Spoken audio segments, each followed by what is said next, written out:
The Julia Roberts smile is a biological glitch that Hollywood spent 30 years and billions of dollars to monetize.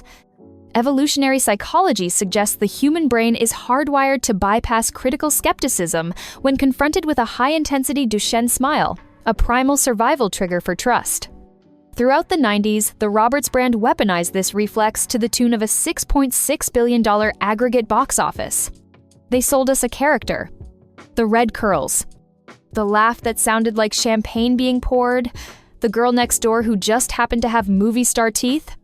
It was a brand so structurally sound that it survived scandals, feuds, and family disasters without ever showing a single crack in the porcelain. But here is the uncomfortable truth about public image. It is like a magic trick. It relies entirely on where you are looking. And when you stop looking at the magazine covers and start lining up the timelines, the image doesn't just wobble, it begins to fracture. We are not talking about isolated accidents here. We are not talking about bad luck. We are talking about a specific type of human conflict that keeps showing up in different rooms, in different decades, with entirely different people, but always with the exact same result. Let's go back to the beginning.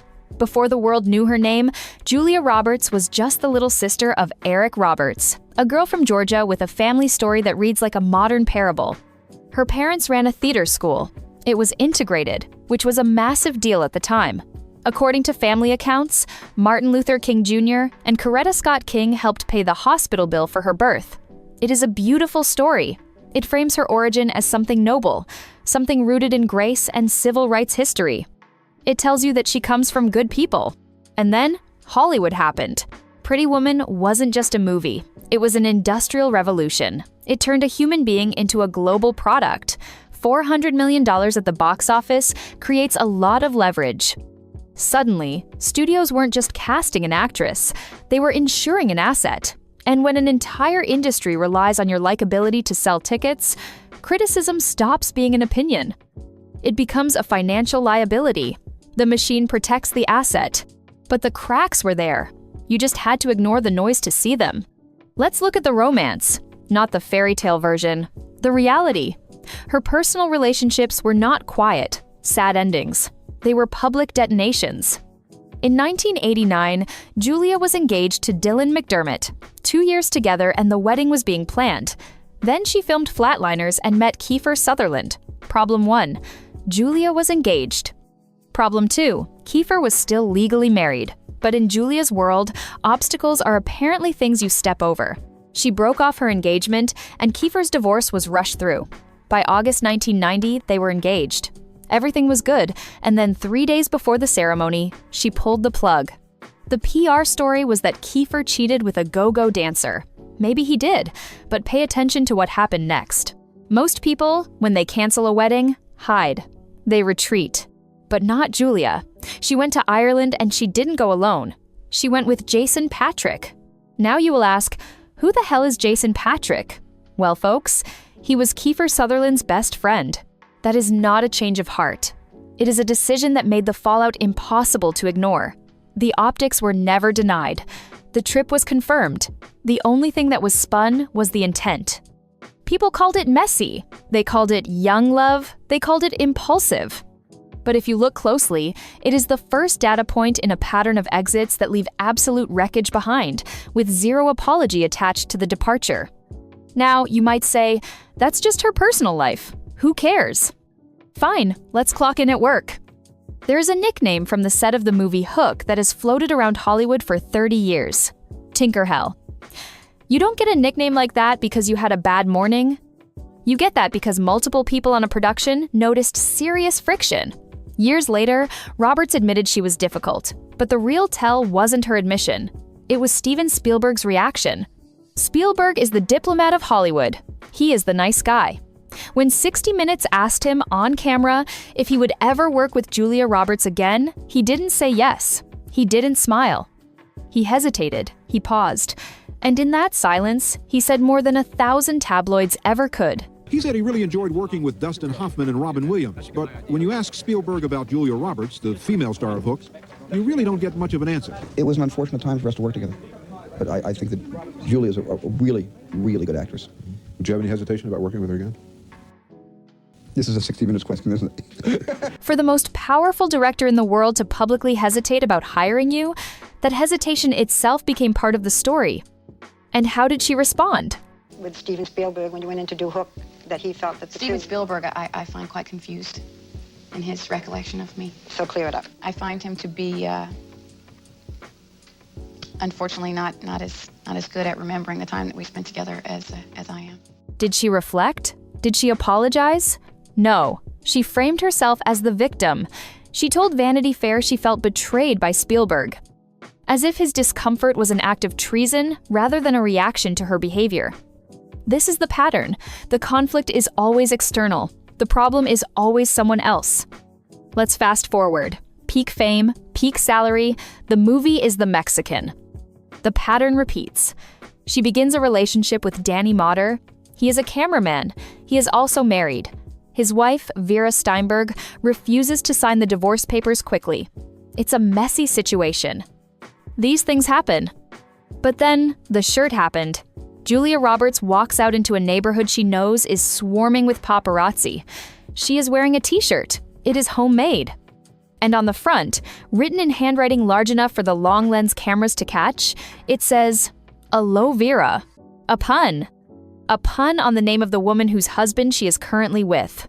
Think about the power dynamics in that moment. You are the biggest star in the world. You have millions of fans.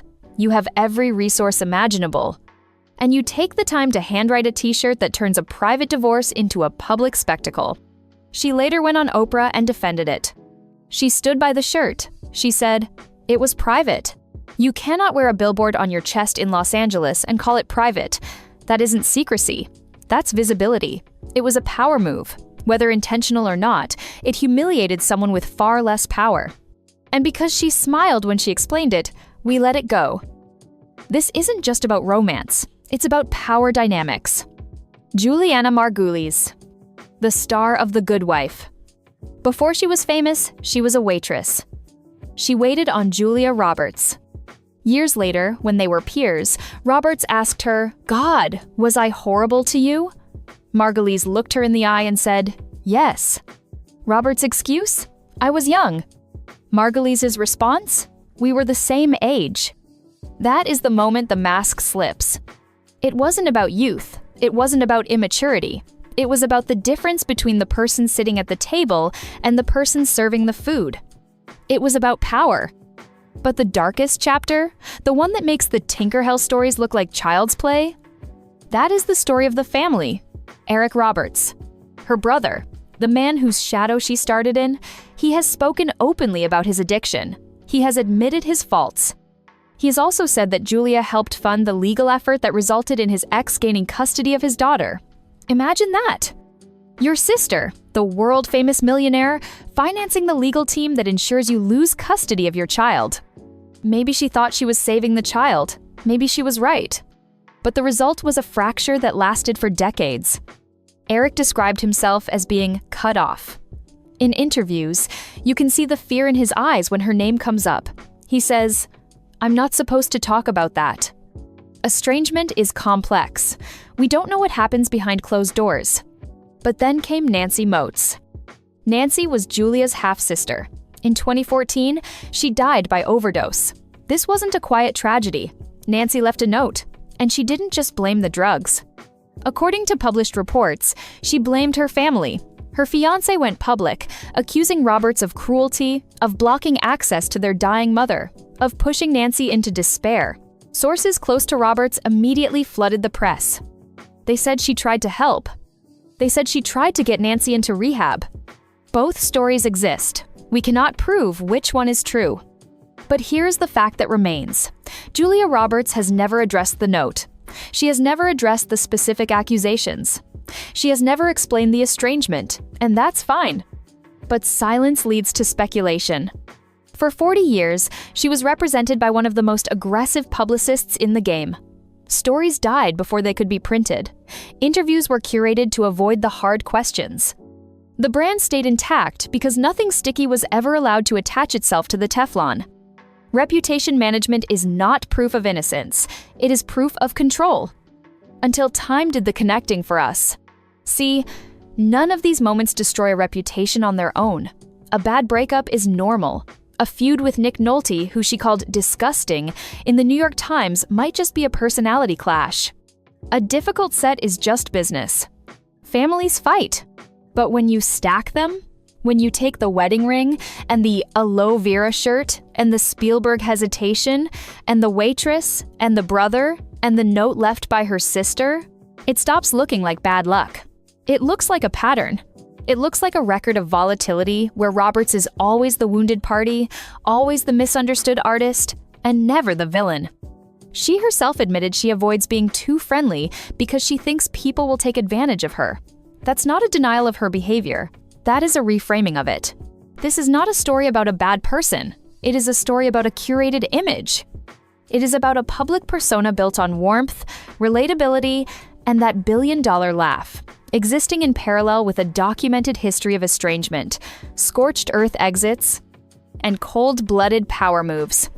You can admire the career. You can love the movies. Pretty Woman is still a classic. But the question is no longer whether these stories exist. They do.